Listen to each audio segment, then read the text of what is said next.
Isa sa mga unang sinusuri ng mga mamimili ng sasakyan ay kung gaano ito katipid kumonsumo ng gasolina. Yung tipong kahit isabak sa malayo ang biyahe ay mapapanatag ka dahil kahit papano ay makakatipid ka. Kaya naman kung ganito ang klase ng sasakyan ang hinahanap mo, tiyak na nababagay sa iyo ang video na ito dahil sa pagkakataong ito ay makikilala mo ang pinakabagong sasakyan na dati ng matipid ay mas pinatipid pa. Isa pa, ito rin ang pinakamabiling modelo sa panahon natin ngayon dahil sa kalidad at mga nilalaman na meron ito kasama ang pangmasang halaga na abot kaya lang. Ang bagong Mitsubishi Xpander Hybrid 2024 model nakalalabas lamang ngayon taon at yan ang iisa-isay natin. Pero bago yun, syempre kung bago ka pa lamang po dito sa akin channel, baka naman kaibigan pwede mo maklik ang subscribe button pati na ang notification bell para naman ma-update palagi sa mga video na gagawin ko pa. Alright, simulan na natin to!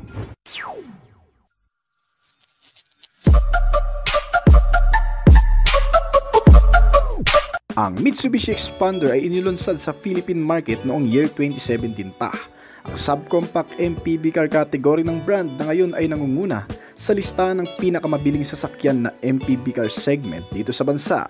Dahil sa mga katangian nito na kahit sino siguro ay talagang mapapabili, gaya na lamang ng pagkakaroon ng convenient, safety at reliable features, efficient engine at may cost-effective affordable package. Mga katangian dala ng Mitsubishi Xpander at nagpamulat sa maraming Pilipino na naghahanap ng isang pampamilyang sasakyan at mabisa sa pang-araw-araw na gamit. Gamit ng Mitsubishi Xpander ay talagang wala ka nang hahanapin pa. Pero maliban na lang sa manufacturer nito. Kasi katatapos lang ng taong 2023 ay nai-update na naman ang Xpander.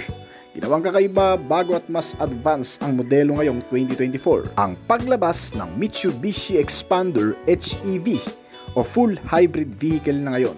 Isang magandang update ng modelo na kung saan ang dating lakas ng makina at tipid sa gasolina ay mas pinaganda pa. Kasamang mga pangkaragdagang safety and security features na meron ito ngayon at yan ang iisa-isay natin. Ito'y opisyal nang inilunsad ng Mitsubishi Motors sa Thailand, ang pinakabagong modelo ngayon ng Xpander na hybrid na.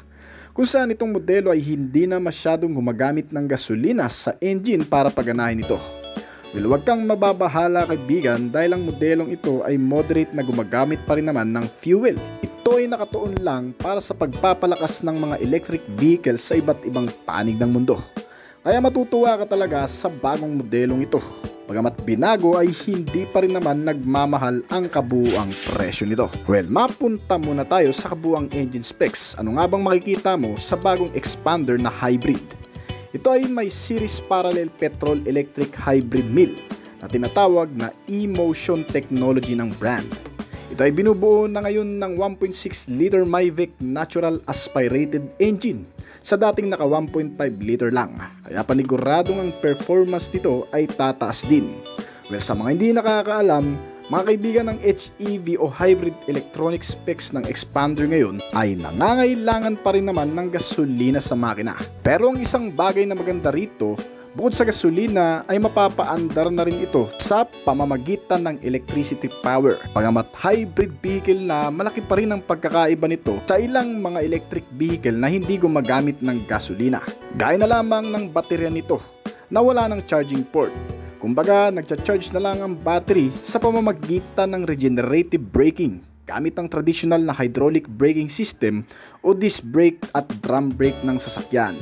Sa pamamagitan ng mga pagpipreno ay nakagagawa ng init na siyang nako-convert naman into electric power at nagsisilbing generator ng battery. Kaya kahit hindi na isaksak pa o kahit walang mga charging station ay automatic na magcha-charge ang battery nito. Kaya ang HEV o hybrid electronic vehicle ang napili ng brand para ilagay sa bagong Xpander na inilabas. At dahil dito ay maaaring dalhin ng bagong Mitsubishi Xpander HEV sa kahit saang mang bansa na hindi nangangailangan pa ng charging station, unlike sa ilang electric vehicle or gaya ng mga Tesla car na PHEV. Kinakailangan pa rin ng mga charging station. Kaya sa mga piling bansa lang din nakakarating. Kaya sa mga nagdadalawang isip sa HEV o hybrid electronic vehicle na Xpander, tiyak na magugustuhan nyo na ang bagong modelong ito. Kasi halimbawa na lang din na ubusan ka ng gasolina at hindi mo napansin ang fuel gauge. ay automatic pang maiko-convert into electric ang pagpapagana sa makina nito, na kung saan ay gumagawa naman ng maximum output na 116 horsepower at 255 Nm ng torque kapag electric ang gamit mo.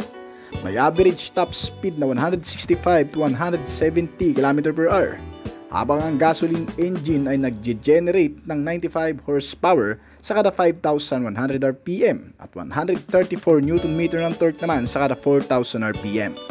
Hindi naman nalalayo ang bilis, pero ang nagagawang hatak sa makina ay mas malakas pa rin ang nagagawa ng electric power nito. At syempre, pagdating naman sa consumption ng fuel, mas matipid itong bagong Xpander HEV ng 10% sa kasalukuyang Xpander na narito sa bansa.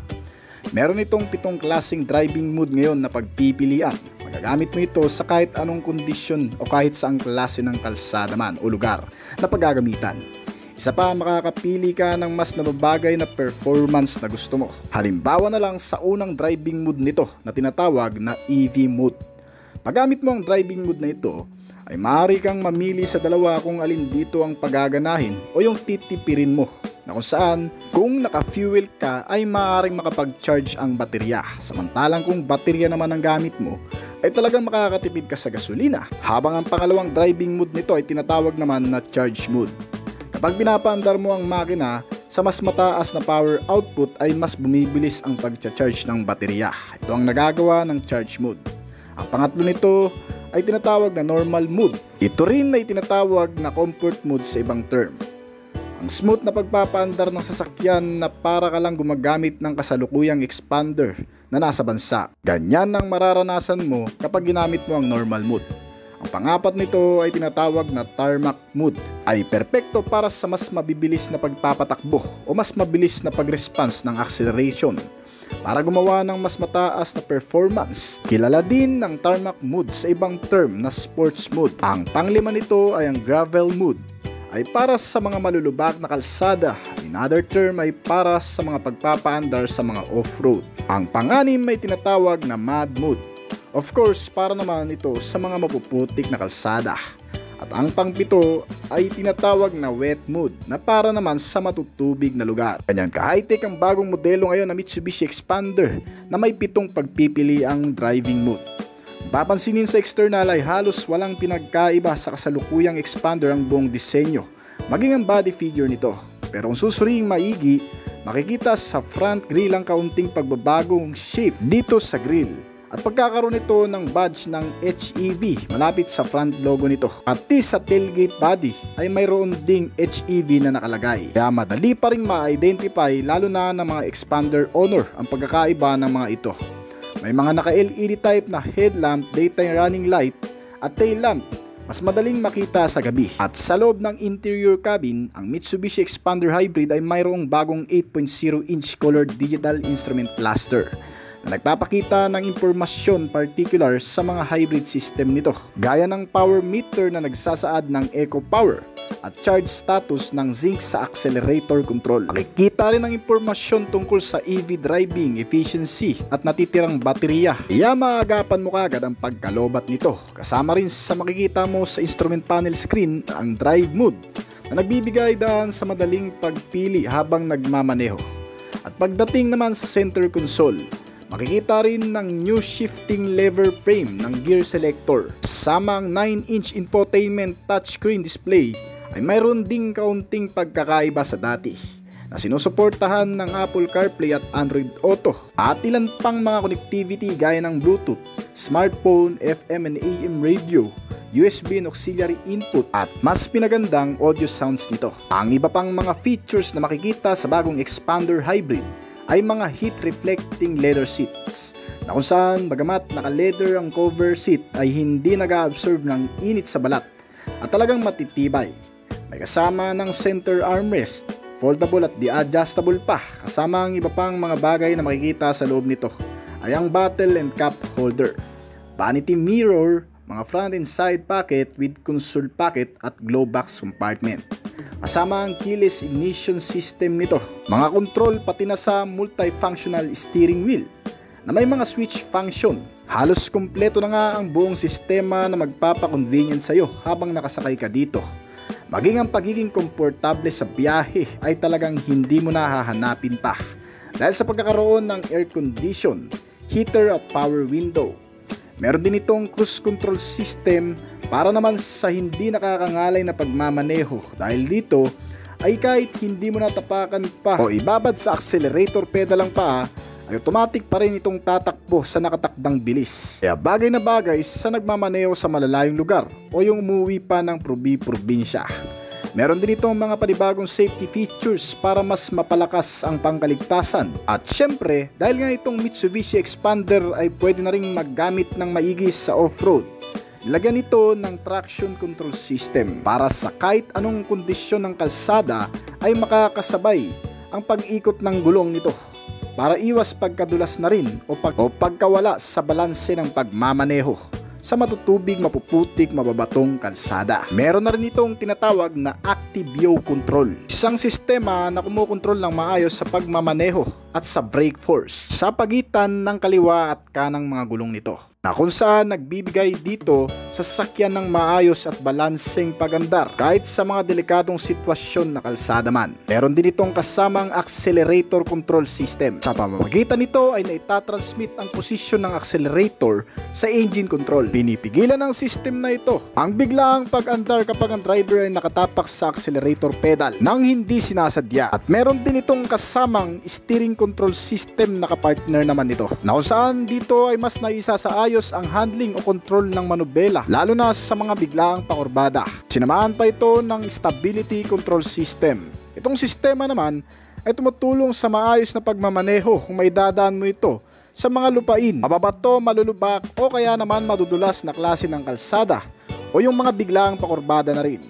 Ito ang sistema na magagamit mo para maisaayos pa rin ang kontrol ng manubela sa mga ganong kondisyon. Meron din itong electronic parking brake na may kasama ng auto hold. Ito ay hindi na ginagamitan ng manual o dihilang lever para ma-activate ang parking brake, dahil dito ay auto switch on and off na lang. At pa dyan, ilan pa sa mga particular safety measure na meron na rin sa dating modelo, kaya na pagkakaroon nito ng anti-lock braking system o ABS.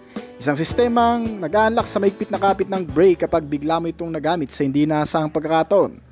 Sinamahan pa ng electronic brake distributor na kumokontrol sa lakas ng force o higpit ng kapit ng brake lalo na sa mga paahon o pababang kalsada at may karga-kargang mabibigat na gamit. Sinamahan din ito ng brake assist at isang hill start assist na para namang magamit sa mga paahon na kalsada. At syempre meron pa rin itong speed sensing door lock. May mga airbags sa passenger and driver seats at mga seatbelt sa kada upuan. Meron din itong front and side impact beams sa kung anumang bangga na magaganap at crash sensor na rin. Siyempre, ang mas magpapakonvenient pa sa bagong Mitsubishi Expander para sa mga taong makakagamit nito ay ang pagkakaroon ng air filtration system. Dito ay nalilinis o naaalis ang amoy na hindi ka nais-nais sa loob ng sasakyan o kung anuman mga virus na nasa loob na ng sasakyan ay nawawala dahil sa air filtration system. At para naman sa security features nito, itong modelo ay mayroon pa ring central locking, power door lock, engine immobilizer system,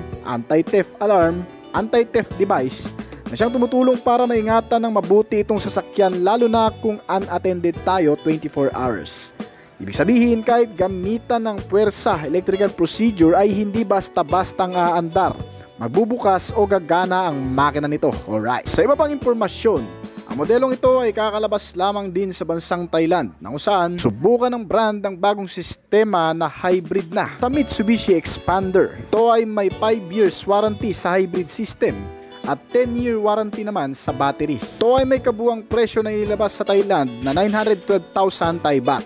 Na kung direkta natin i-convert sa Philippine peso, ito ay aabot ng 1,415,345.17 pesos. Mas malang ng konti sa Expander Cross kumbaga. Kasi nga naman, ginawa na itong hybrid vehicle na kung saan makakatipid ka. Para